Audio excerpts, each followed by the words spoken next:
Hi everybody, happy Sagittarius season, happy end of Scorpio, happy like full moon and new moon that we have coming up.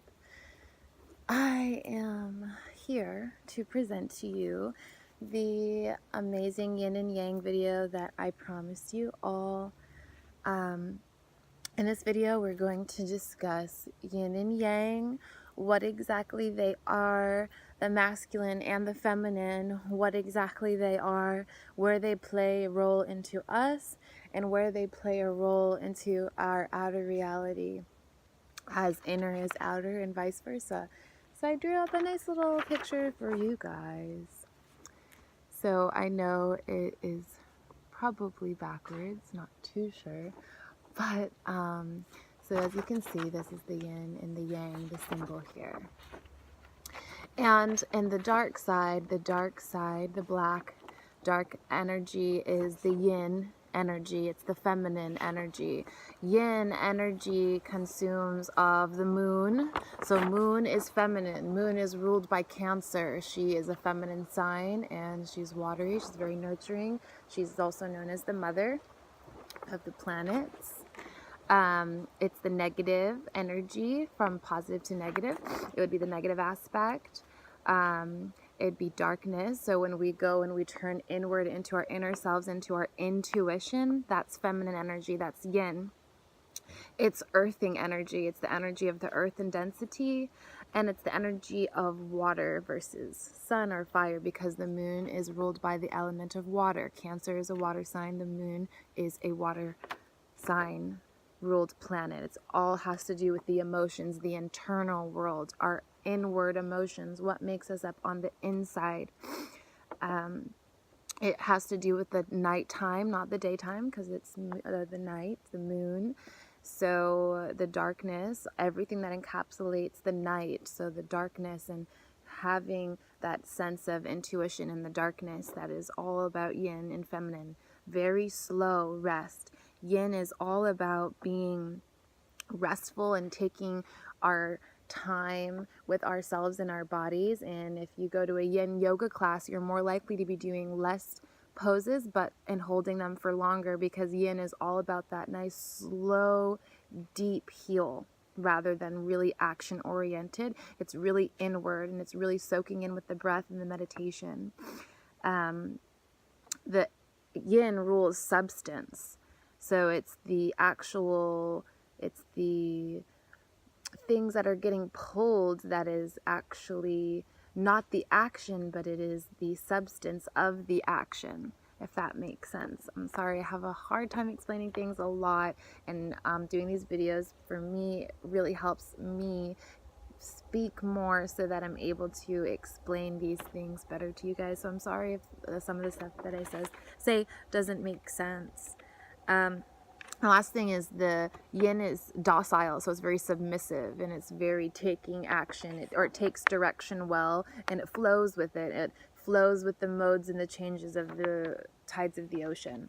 Now, when we go to the white side, the light side, that is the yang energy, so the masculine side. So what does yang rule? Yang in masculine is the sun. The sun is ruled by Leo. Leo is the father, the sun is the father, the moon is the mother. So the sun is masculine. The sun is the positive aspect. It rules the light time, so the daytime. It rules heaven versus earth. It rules all of that type of cosmic energy.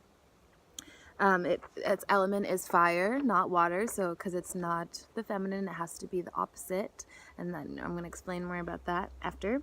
It's the active energy, so it's the energy that like really pushes to mold things together, and it's the actual like coming together force.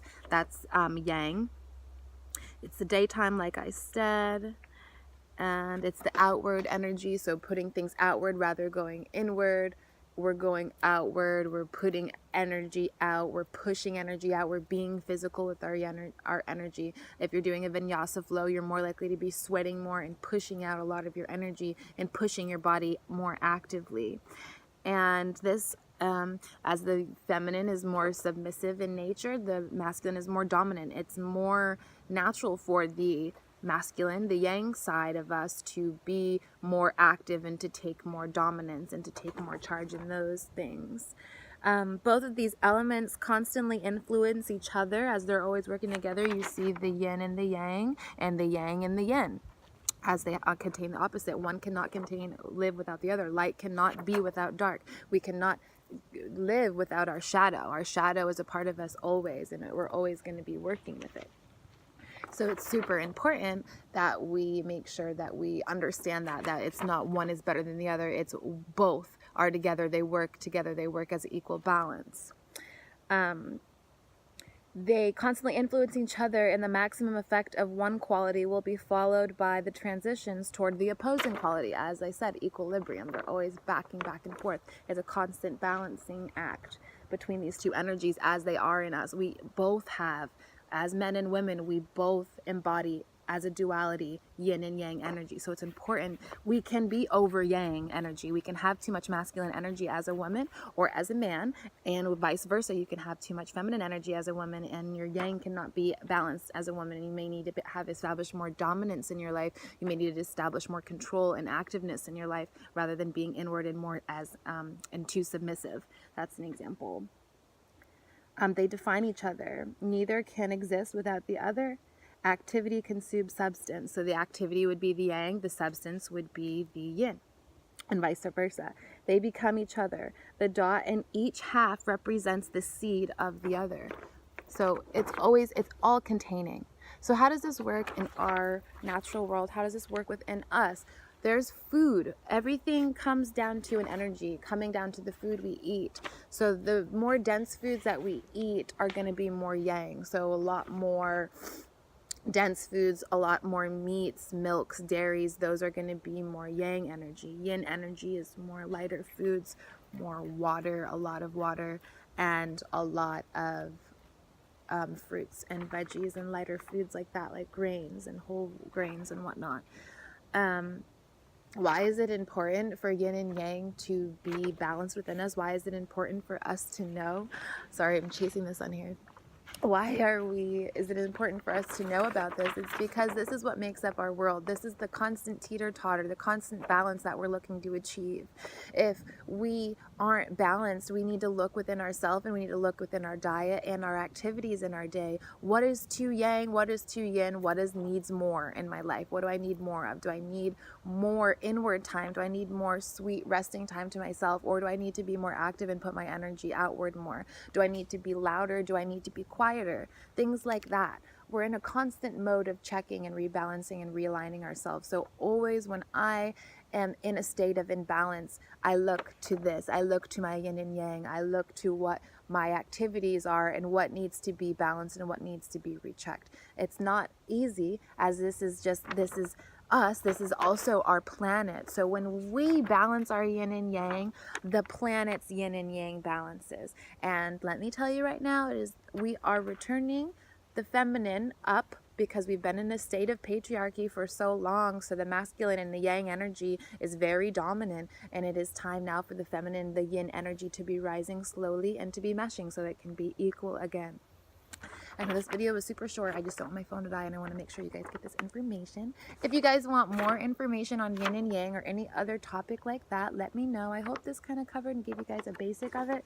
I might go a little deeper next time, but I thought this was a perfect introduction just to give you guys a touch basis and little tidbit facts of what yin and yang masculine energy is and how it works within us. I hope you have a beautiful day, a beautiful week, a beautiful Sagittarius season. This time is so abundant. We're really, really coming into our full being and shaking off these programs that we've had to deal with for generations, for years, for our lives as we've grown up. It's all shaking off, and we're really returning to our true natural state. And I'm so happy to be able to say that and to be able to join and walk and swirl this journey with you on this cosmic spiral this time around. My biggest love, my highest heart, and most love and service to you. I love you very much, and have a beautiful, beautiful, beautiful rest of your 2018.